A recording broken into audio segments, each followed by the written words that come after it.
first set up on the video, I will just confirm with staff that everyone who we're expecting is in attendance. Hearing Officer Hartstein, everyone is in attendance regarding this case. All right, great. In that case, I will call the meeting to order, and I will note that there is one matter on the agenda today. That is case number 25-5170, and that is Bonanza Creek Ranch, LLC. It's a zoning map amendment. So first, I'd like to confirm with the staff that there are no amendments to the agenda. Hearing Officer Hartstein, there are no amendments to the agenda. In that case, I will approve the agenda. My name is Taylor Hartstein. I am the hearing officer for the SLDC hearing. I've been appointed by the Board of County Commissioners pursuant to Chapter 3, Section 5 of the Sustainable Land Development Code. Are we dealing with the echo? All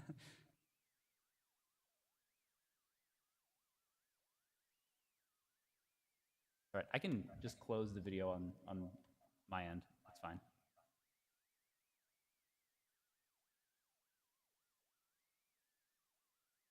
Yeah, that's okay. I think that makes things more comfortable for everyone. Okay. And so at this point, I will call the case at number 25-5170, Bonanza Creek Ranch, LLC, zoning map amendment. There's only one matter this afternoon, so we shouldn't need to impose special procedural rules such as time limits. And I'll note that I've reviewed the staff report in this matter as well as amendments A through F there too. So at this point, I'd like to ask the staff for its presentation, please.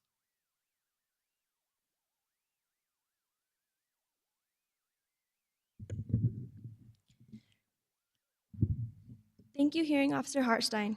Destiny Romero, Building and Development Review Specialist, Senior. Before I get started, Mr. Cisneros will be handing out the conceptual plan, and staff would like to add it as part of the record. Okay, I will admit that into the record and make sure the court reporter gets a copy of that. Thank you.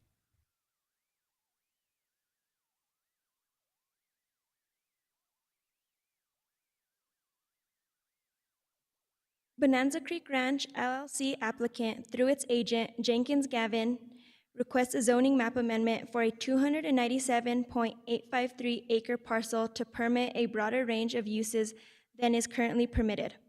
The property is located at 4 Eliza Road, Commission District 5, SDA 1, and is zoned mixed use. The proposed zoning districts are commercial general, industrial general, residential community, and mixed use. County water and sewer infrastructure are both available on and adjacent to the property. Applicant is also seeking approval of a conceptual plan for the parcel in question, although the two applications will be consolidated when presented to the Board of County Commissioners. Conceptual plans for parcels outside the Planned Development District and Community College District are not presented to this body per SLDC Table 4-1. The applicant acquired the property by special warranty deed recorded as instrument number 969724 in the Santa Fe County Clerk's Office on January 2nd, 1997. The property is undeveloped except for a mobile home residence at the northwest corner and some utility infrastructure. The applicant has authorized Jenkins Gavin, Inc. to represent applicants in this process.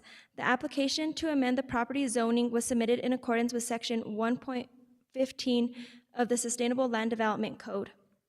The proposed zoning for the property is approximately 80 acres as commercial general, 54 acres as industrial general, 69 acres as residential community, and 94 acres to remain mixed use.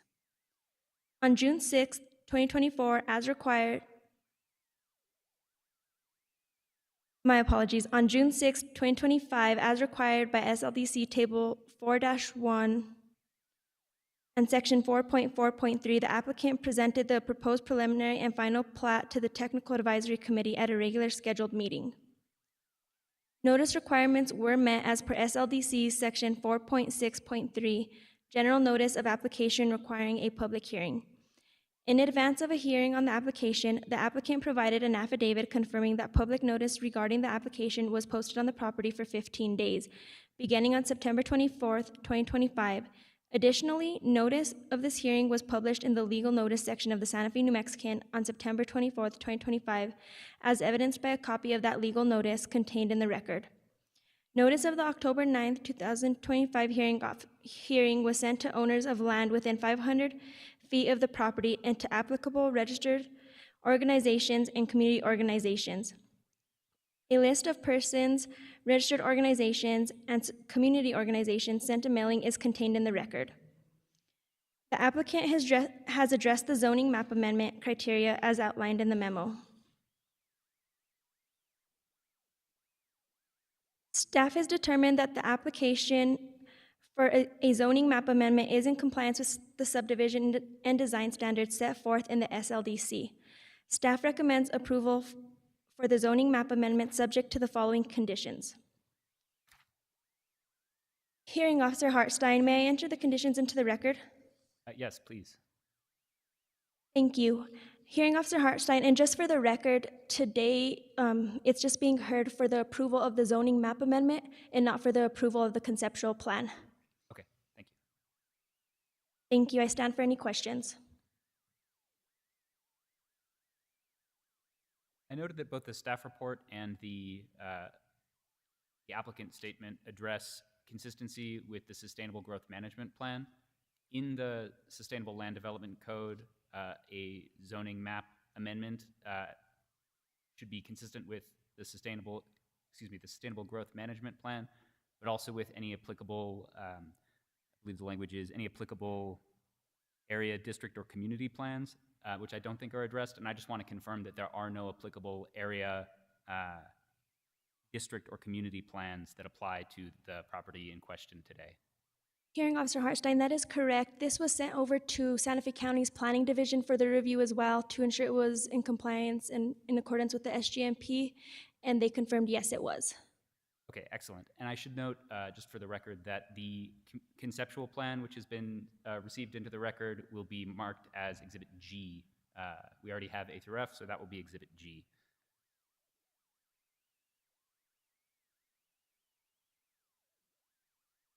All right, and so you've mentioned that the conceptual plan is not before me as the hearing officer for a recommendation. That is going to be submitted separately to the Board of County Commissioners, is that right?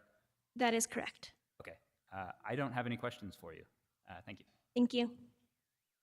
I'll excuse the staff and allow a witness for the applicant to present. And please just wait to be sworn in before beginning.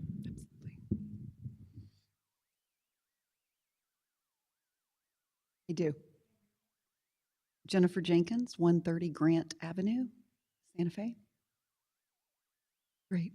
Thank you. Good afternoon, Hearing Officer Hartstein. I'm Jennifer Jenkins with Jenkins Gavin here on behalf of Bonanza Creek LLC and joined by the Hughes family, Rick and Shannon Hughes, and their grandson Eli is here as well. And I'm also joined by my colleague Angelica Reed, also with Jenkins Gavin. So we do have a brief presentation, but I just need to make sure it's queued up. We don't get to drive, so we did send that over to the county this afternoon. We could plug in our laptop. Is that a possibility? Okay. So I'm going to go ahead while people figure that out and give a little background. How's that? Okay. Excellent, thank you. So this particular piece of property is just under 300 acres. It is located off of Highway 14 on the west side of Highway 14, and it is sandwiched between, to the north, the Valle Vista neighborhood, and to the south, the state penitentiary and the county's wastewater treatment plant. So it's an unusual parcel just in terms of its context. And so when the SLDC was adopted by Santa Fe County at the end of 2015. At that time, the county established more traditional kind of Euclidean zoning throughout Santa Fe County that hadn't existed before. And so because the Highway 14 corridor is a very diverse mix of land uses, there's institutional uses, residential, commercial, it kind of runs the gamut. At that time, the county designated the entire parcel as mixed-use zoning. Now, mixed-use zoning, it's a bit of a misnomer because it is primarily a residential zoning district that does allow and actually mandate a small percentage of commercial development. So for this particular parcel, as Mr. Hughes was looking at what the development opportunities and what really made the most sense for this property, due to its context, it didn't make sense to really be in a primarily residential situation without more diverse uses, mix of uses, more commercial activity relative primarily to the Highway 14 corridor, as well as our proximity to the penitentiary and the wastewater treatment plant.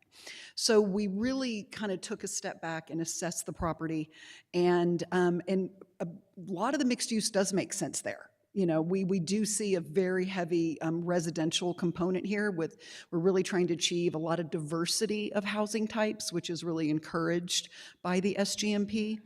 So, oh my gosh, are we live? Something's happening.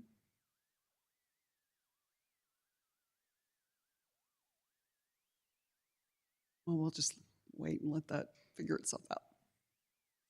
And so we are retaining about 95 acres, so about almost a third of the property will retain that mixed-use zoning. There we go. That's fantastic. Does anybody have the clicker?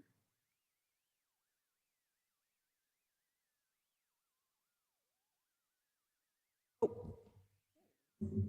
perfect. So yeah, if we could just enlarge that, that'd be great.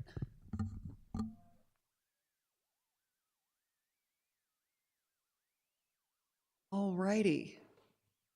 And do you have this on your screen as well, hearing Because of officer? the echo, I actually X'd out of my my screen. If you Oh. don't mind, I will just move a little bit. You'll to the just side move down and one? let you present, and then I'll come back on the microphone That sounds when you're good. finished. No, that sounds perfect. Thank you, Dominic.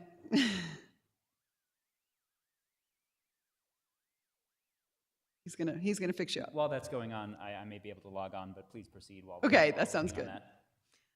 So just a few introductions. I already introduced myself and the property owners.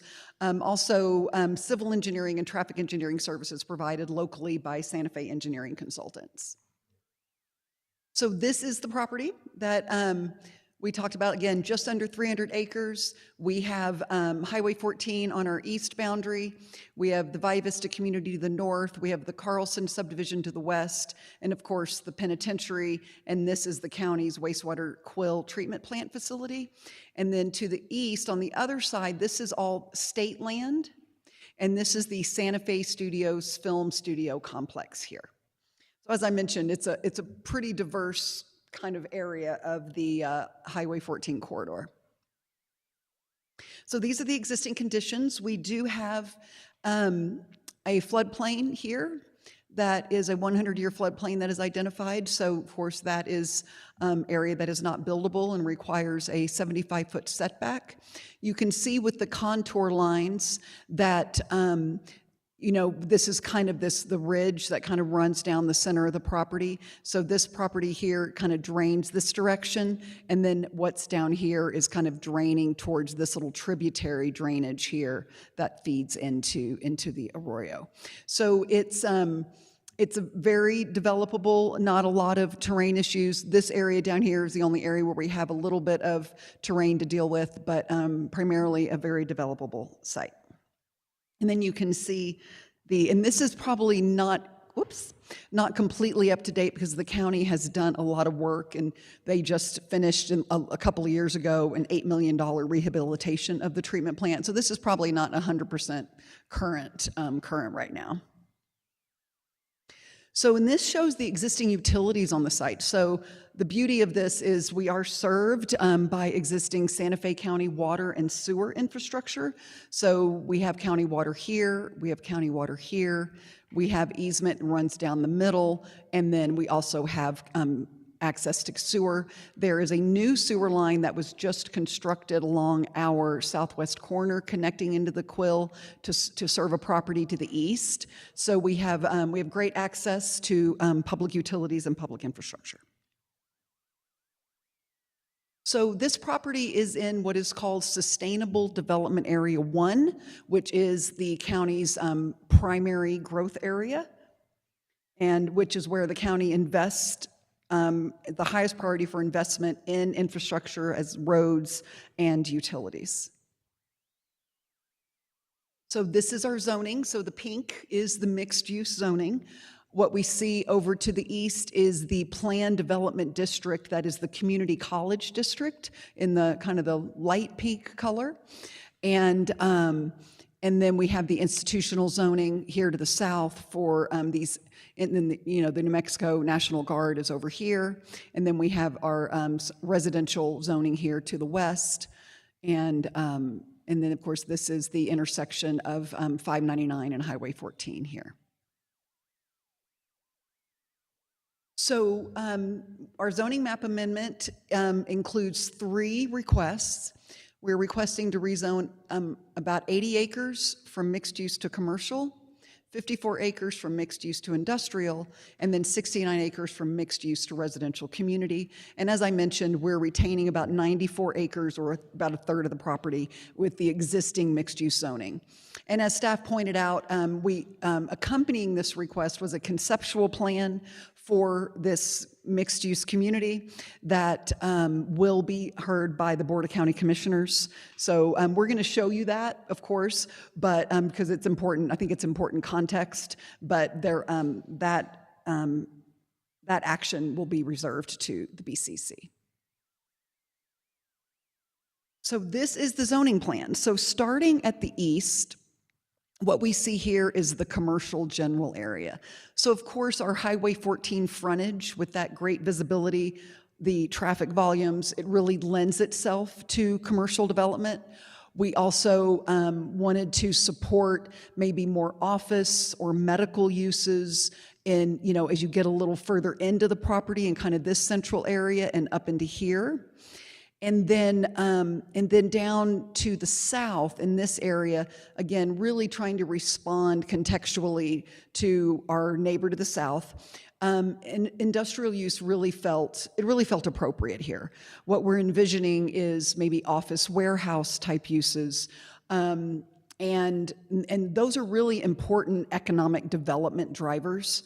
That type of space is at a premium in the city of Santa Fe as well as in Santa Fe County. It's really important kind of incubation space for startup businesses. We can create maker space, whether it's somebody who has a cabinet shop or something of that nature. And we also think our film industry also has a lot of need for those types of spaces. They could have a mill shop where they're building sets. They can have areas where they can store materials for production. And so we think that industrial zoning, like I said, it's a proper zoning relative to our neighbor to the south. And again, it really is an important economic development driver in the community. And then in this kind of central areas where we're retaining the mixed-use zoning. So again, we see this being very heavily residential with some potential small, either neighborhood amenity type uses or small-scale commercial uses. And then to the west is the residential community. The density here is 1 dwelling unit per acre, which we feel is appropriate given our neighbors to the west. It really aligns more with their land use pattern. So as we move west, our intensity of development gradually decreases until you get to the residential community zoning in the on the far west. We are proposing 3 access points, 2 access points on Highway 14, and then we have another access point at our northwest corner. And then I'll show you, this just leads right out to the I-25 frontage road. So we're providing some really good connectivity to the surrounding roadway network. We really see this road, this is Road A. We called it Road A because we really see this as our primary entry. And we've been working very closely with the DOT on our access points and our design for these for the access. At a certain point, a traffic signal will be warranted here. So that will be part of, as part of the development as things proceed, that we will eventually see a traffic signal in this area. So just kind of zooming out, this shows the zoning in the context of our surroundings. So as I mentioned, our connection point here at the northwest corner connects to Lewis Road. That takes you right out to the I-25 frontage road with easy access up to the interchange with 599 here. And then we have our 2 access points right along Highway 14 here. So this is our phasing plan. So our phasing is we're planning generally to move from east to west. The phasing is not necessarily required to be sequential. We do have some home builders who are very anxious to have a presence here. So there could be a version of this story where, you know, early on, you know, we might have some commercial or industrial development kind of down here, and then we might leapfrog over to phase 3, and we'll see some housing get developed here. So we really like that because, of course, the housing supports the commercial and the commercial supports the housing. So having some of these uses develop in parallel with one another is really optimal. So you referenced compliance with the Sustainable Growth Management Plan. So we just touched on, you know, that's quite a voluminous exercise. So we just touched on some high points here that speak to why does this collection of zoning districts within this conceptual plan, why does this make sense? And why does it make sense for this particular piece of property in this particular location, and also relative to the SGMP itself? So policy 7.1 speaks to when we're in our priority growth areas, we should be looking at central mixed-use walkable centers, places that include job-housing balance. I mean, that's really key. We envision a place where people live and work within this community. And so we're reducing car trips. We're encouraging people to get on the trail network and ride their bikes or walk to work. And so that's really the vision for the community. And then, of course, we need to be served by adequate facilities, which we are. We have great access to the roadway network and access to public utilities. So 7.4, allow mixed-use development and direct large-scale commercial development to well-defined compact nodes and centers. So again, you know, this is the way we've laid out the commercial and everything relative to the residential, we think really accomplishes this. And then this policy 11.3 really speaks to the industrial zoning and the importance of that relative to economic development. And it's just such an important land use that we don't have enough land availability in our community. There have been studies about how much industrial land do we really need, and we're not there. So this is a great opportunity, again, with great access to I-25, which is really important for those types of uses. And then support connectedness, centeredness in existing and new communities. So again, our connecting to, you know, our roadway network to the west and to the east, but creating that internal connectivity. And as each of these phases develop, we're going to have open space corridors, trail networks that will connect all of these uses together. And we are going to be dedicating over 89 acres of open space. So that is, again, that will support that connectivity among the various projects. So we, of course, conducted a traffic study. So this image here shows the intersections that we analyzed. So we met with the County Public Works Department as well as the Department of Transportation. Highway 14 is their facility. So it was very important that they were in the conversation, and we identified which intersections would be studied for the purposes of the traffic study. So this shows them here, starting at the top where this is the frontage road connection to 599. Then we have the 599 Highway 14 signal. We come down to the entrance to the Valle Vista neighborhood here. And then flipping to the other side, we have the Carlson subdivision, our neighbors to the west, and we have 2 connections at the frontage road and then 2 internal connections here. So with the traffic study, Traffic studies are focused on intersections, right? Because those are the choke points in any roadway network. That's where delay happens. If there's no intersections, you're just cruising right along, nothing to stop you, right? So the Institute of Transportation Engineers establishes levels of service at intersections. And the level of service is based upon how much delay is experienced at that intersection in the AM peak hour, the morning rush hour, and the PM peak hour, the afternoon, early evening rush hour. And so there's different standards, whether it's a signalized intersection or an unsignalized intersection. But as you can see, level of service A, minimal delay, you're cruising through, come to a stop, look both ways, you're off.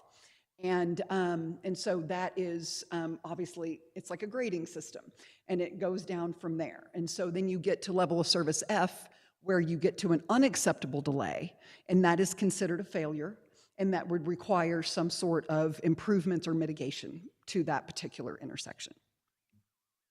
And generally in urban areas that experience a fair amount of traffic, if you're in the CD range, that's considered really good level of service.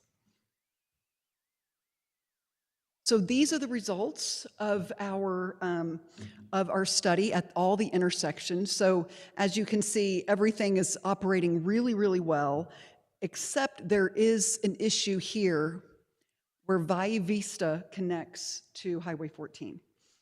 So the traffic study looks at existing conditions, and then we add our traffic generation on top of that, and then we get the build condition. We also look at no build conditions. So we add, as we progress into the future, and of course this is a phased project, right? So there's going to be a certain condition in phase 1, a certain condition in phase 2, so on. So we have to add a background growth rate to the traffic. So if this project never happened, the assumption is the background traffic, the existing traffic, is going to grow as the community grows. So the standard that we use is a 1% growth rate. So what it's showing here is that intersection at Valle Vista in 2033 will fail just on this. It's basically people coming out trying to turn left onto Highway 14 as they go to work in the morning. This is essentially what we're talking about. And that will fail in 2033, whether Bonanza Creek develops or not. So it's kind of an existing issue. The DOT is very aware of that. We discussed it with them, and they're aware that the DOT is going to, as this part of Santa Fe continues to grow, they're going to need to be taking a look at some of those access points along Highway 14 and what could be some mitigation measures. So like I said, that's going to happen. It's not about us, but it is something that, that the DOT does have on their radar. So our primary entrance, which is our south entrance, Road A to Highway 14, it will be designed as full access. So all the turning movements, right in, right out, left in, left out. And we will be constructing a new right turn lane so cars can get out of the through lane to turn right into the project. And then northbound, there'll be a dedicated left turn lane to go into the project. And so that's just obviously for safety purposes on the roadway. The north access is going to be limited, right in, right out. So, anybody entering the project is going to go down to the south entrance. And anybody exiting that wants to go north is going to use the south entrance, and that'll be the signalized entrance. So it makes perfect sense. The north entrance, as you're coming south on Highway 14, you can hang a right in. If you're southbound, you can hang a right out. And then again, as I mentioned, there will be a traffic signal there once those signal warrants are met. And then this is really important. We're at a conceptual plan stage right now. Our primary objective here is to establish the zoning, and then we move forward with particular development applications within each of those zoning districts. The traffic study will be updated every single time with every phase of development. And that is really critical because we don't have a crystal ball. We have a land use program that we believe is reflective of current market conditions, reflective of the permissible uses, but they're assumptions. And so, so this traffic study really becomes an organic document. So with every phase, we come in with our first phase or first sub-phase, phase 1A. And we're going to do a few commercial lots over on Highway 14, right at our main entrance, for example. Brand new traffic study in the door that says, this is what's going on here. And we get down a little more into the weeds. So we're a little more at a high level on this right now, which is consistent with how it works with conceptual plans. And, but this will be updated. So we always have current accurate information. We know how the traffic patterns are changing and how they might be increasing on the roadway network, and then how the traffic we're producing, and just to make sure we're addressing any impacts. And that completes my presentation. So I'd be happy to stand for any questions.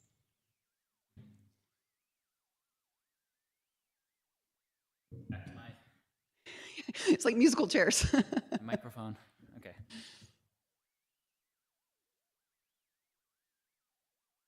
Does the addition of lanes in 14 to create the left turn lane into the property at the southern access point, and I believe a dedicated right turn lane, Yeah. I think also at the southern access point. Correct. Does that require the widening of the road? Yeah, we will be adding some asphalt. I think there's enough, because there's a striped median, so we'll just stripe out that left turn lane. And if I'm remembering this correctly, but I can double check. But yes, coming in south, that right turn lane, we'll be adding new asphalt. There's plenty of right of way. There's plenty of space for it, but yes, we will be adding some additional width to the roadway there. Okay, and that's also something that's been addressed with Department of Transportation? Correct. Yes. They received the traffic study. They did not express any concerns, but they are the ones who have to issue our access permits when it comes time to actually, so they have the final say on all things, but they were comfortable. Like I said, we worked really closely with them on how we were accessing the site, and they were comfortable with it. All right. I think you've adequately addressed consistency with the Sustainable Growth Management Plan. There are two other factors in the test for a zoning map amendment, and they're addressed in the applicant statement, but I just want to invite you if you have anything else to add on that. The first one is adverse impact on neighboring lands. I believe both the applicant statement and the staff report indicated that there would be no adverse impact. And then the other is suitability as presently zoned, and I think you addressed that a little bit when you were talking about kind of buffering moving from the east to the west, Correct. from commercial and industrial uses to more residential, mixed use, and then residential, Mm-hmm. moving east to west. But particularly the adverse impact, I'd like Sure. to invite you to address, and then if there's anything else on suitability as presently No, zoned. absolutely. So we believe that this program actually is the antithesis of adverse impact, because what really drove the design was how do we respond meaningfully to our neighboring environments. Like, for example, with the mixed-use zoning going currently all the way to our west boundary, you can do a fair amount of density in that mixed-use zoning. Not sure that's appropriate right next to that existing Carlson subdivision. So we felt the residential community was more appropriate there to mitigate impact, a perceived impact to that community. And similarly, I can't imagine that anything we are going to do would create a negative impact on the penitentiary or the wastewater treatment plant.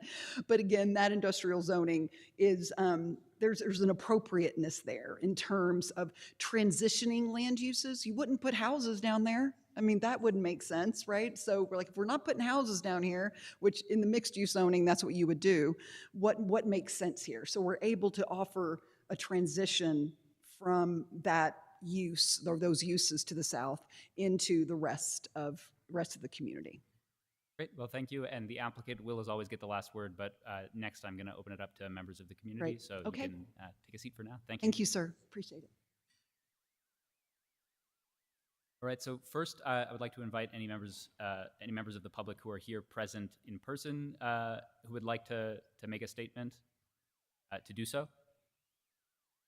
And not seeing anyone, I will move it to the video conference and invite anyone present on the video conference to make a statement. So if there's anybody wishing to speak on this matter, if you'd please raise your virtual hand, and then we can call on you.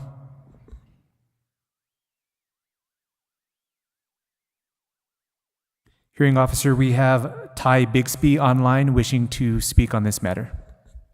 Right, Mr. Bixby, is an assumption I'm going to make without being able to see you, but are you a representative of a community organization, or are you within 500 feet of the property, or are you speaking as a member of the public?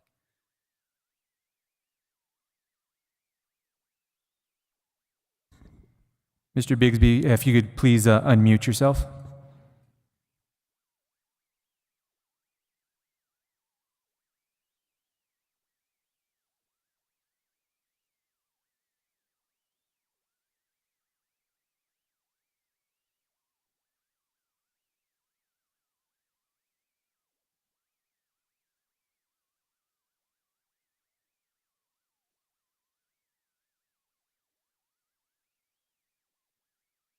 We still don't have audio.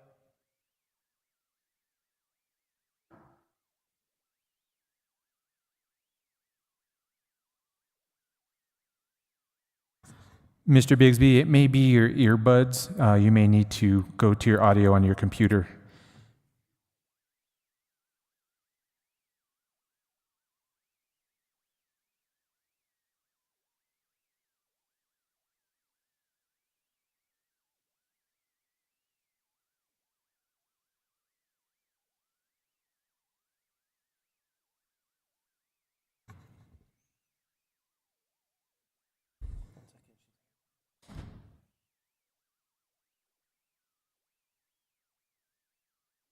Give us just a second, Mr. Bixby. We're seeing if IT can fix an issue.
Give it a try now, Mr. Bixby. Mr. Bixby, if you could give it a try now.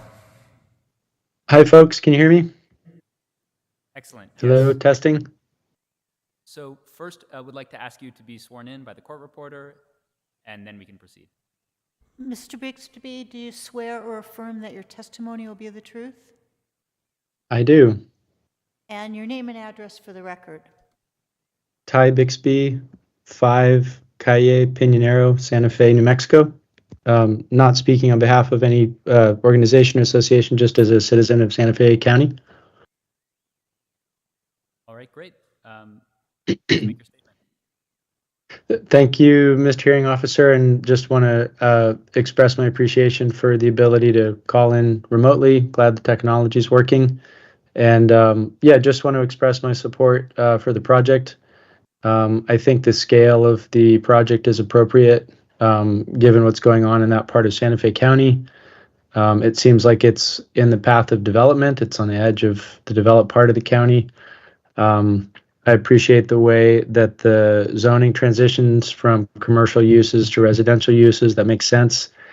And it appears that the project, the way that the applicant has presented it, meets the sustainability standards that the county has set in terms of open space, density, and the transect that it seems like the SLDC anticipates going from high density to low density uses. So applaud the development team and the applicant and just want to express my support. Excellent. Well, thank you. We appreciate you joining us today.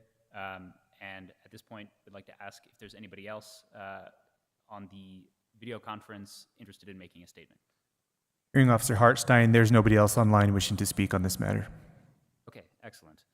Then we're going to excuse Mr. Bigsby and invite the agent for the applicant if she has any additional statement to make in support of the application. Okay. At that point, we'll close the public hearing, and I'll ask the staff if they have anything to add on the basis of what has been entered in the record today and the testimony that's been received. Hearing Officer Hartstein, staff has nothing to add on this case right now. All right, in that case, the next step is for me to prepare a findings of fact and conclusions of law and a recommendation, and I will do so within 15 business days. But with that being said, thank you everyone for coming and participating. We appreciate it. And with that, the hearing is adjourned.